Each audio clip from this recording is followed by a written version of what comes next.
Leon Bailey is harshly criticized by Aston Villa fans, and Arnett Gardens was humbled by Racing United. Jamaica have a lifeline.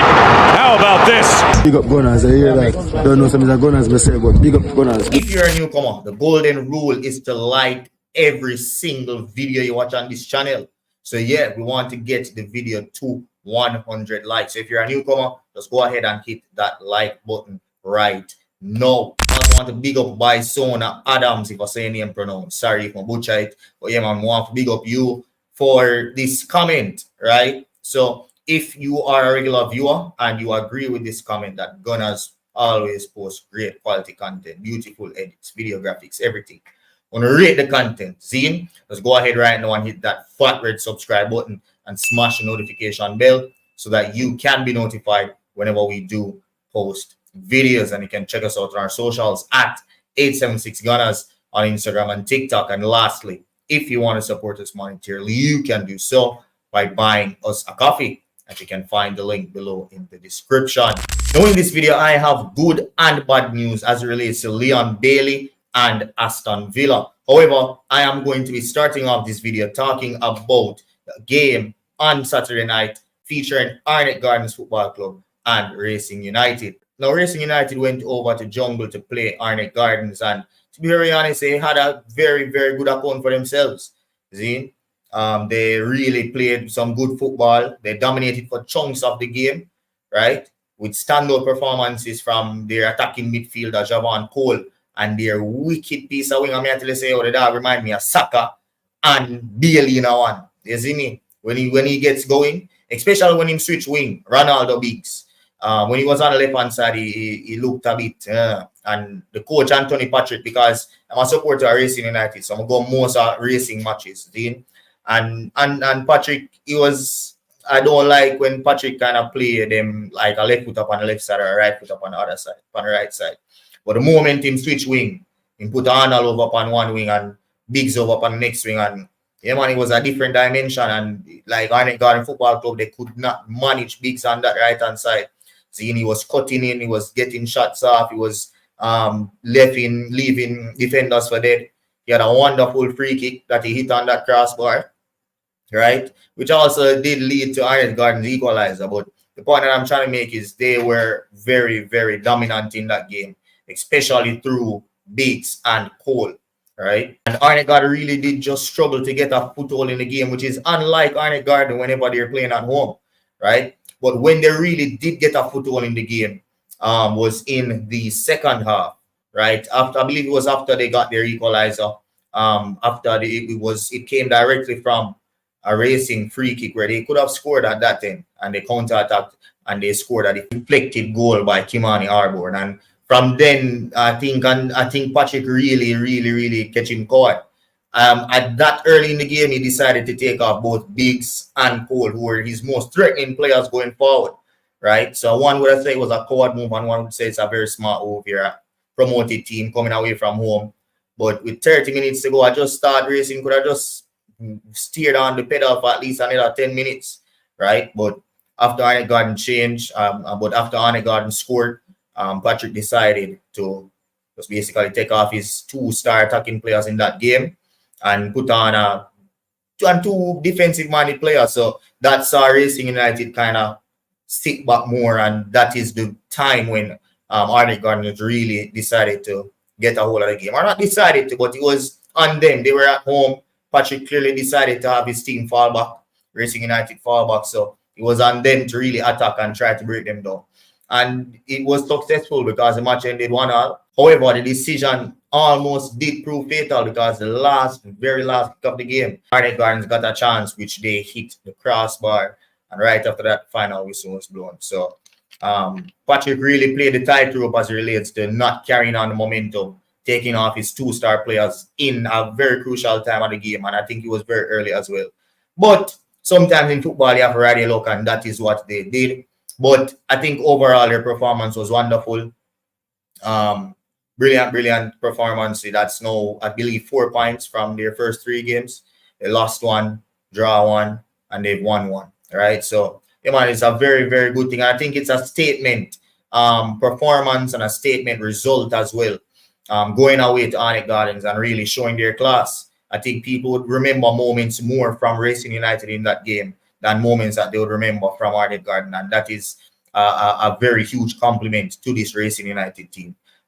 So yeah, man, big up Racing. Now, just to preview the other Premier League games that were played on Sunday. So yeah, my side as well, because I don't know some support Watos firstly, and I support Racing as my second team. But yeah, man, Racing.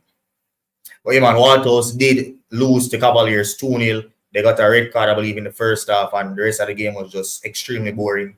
I was at the game, and everybody just did wait for the match blow off. You see me? We did want the referee to be like the African referee there and just blow off the match and make watch real football. You see me? Because that red card, it was a deserved red card, but it really mashed up the game.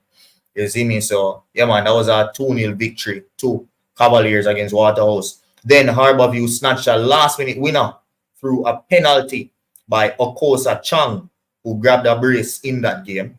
Veer United, they snatched a late equalizer against Humblion Football Club to end the Clarendon Derby honors even with goals from Karim Bryan for Humblion and a last-minute equalizer from Kishan Gordon in the 90th minute for Veer Phoenix United. Now, you have to say these promoted teams like Veer Phoenix and Racing United, they're making a very, very good name for themselves, right? I believe that's both of them on 4 points now, 1-1, lost one, and drawn one. So there are two teams that you should really be looking out for in this upcoming season. Will they be able to ride this form that they're having all throughout, especially due to the fact that they're going to be playing 39 games this season? We'll have to wait and see.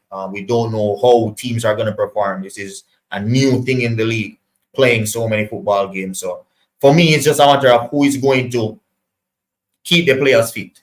Any team that keep the players fit and ride a momentum, that will be the champion of this Premier League that's coming for. But we have a long way to go. So, yeah, man, it's just very good to see these newly promoted teams showing their class in the Premier League. So heading into the Leon Bailey discussion. So I'll start off with the good news, and then I will give you guys the bad news as it relates to Leon Bailey. Now, the good news is the fact that Leon Bailey has stamped his authority on that Aston Villa team. He's known as a leader in the setup. And it's also reflected in his stats as well, because that assist that he got, which would be his 16th league assist for Aston Villa, equals Jack Grealish's record of 16 league assists for Aston Villa, which is a very, very good achievement, especially when you look at the fact that Jack Grealish is looked at, especially by Aston Villa fans, as a cult hero, right? For Leon Bailey to really equal his assist tally in league games, that is a very, very big achievement, and it will only improve, right? Because I don't think anyone sees Leon Bailey leaving Aston Villa for now, right? So he will rack up more assists. So that's a very, very good thing coming out of England for Leon Bailey, that he has equaled Jack Grealish's tally of assists for Aston Villa. Now, there is some bad news as it relates to Leon Bailey and Aston Villa. Now, the good news was about his attacking display for Aston Villa. Now, the bad news will be about his defensive side of the game, which is something that was, I think, questioned in the early part of his career. But especially last season, we did see that he tremendously improved as it relates to tracking back and the defensive side of his game. That was very much improved, which is something that you have to master as a winger if you want to be playing in a top-class team. You not only have to be good going forward, but you also have to be good and bust a gut to get back, because that is what differentiates these big teams. It's not only the quality, because you can find quality players all throughout, but it's the desire, the hunger, the passion, not wanting to concede a goal and going to extra lengths to not do that. And we see that from teams like Arsenal. We see that from teams like Manchester City. We do not see that from teams like Manchester United. Them boy, they skin out and take. You know what I talk about. So, yeah, bro, they don't have that hunger and that passion, Manchester United. So, for a team like Aston Villa that is trying to get to the levels of an Arsenal or a Manchester City, they will take this type of thing very seriously. And it is rumored that Unai Emery is thinking about dropping Leon Bailey for that Champions League clash against Bayern Munich because of his defensive frailties in that Ipswich Town game.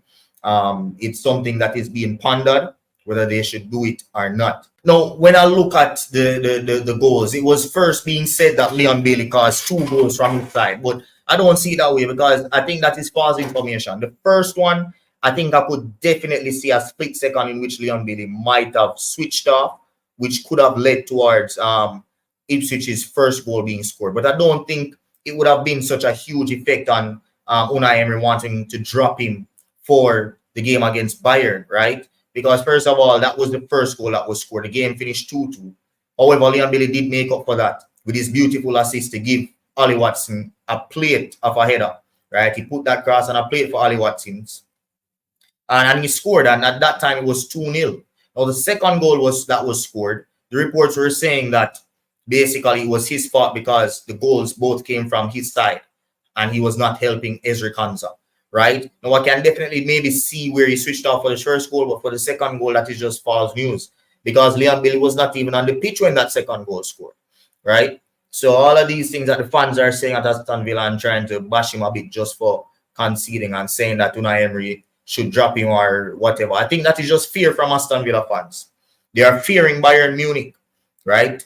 They don't feel like they can go and match on Bayern Munich toe-to-toe. So they are fearing and they want to go there and defend, right? I think that is what is the issue for all of this concern with Leon Bailey.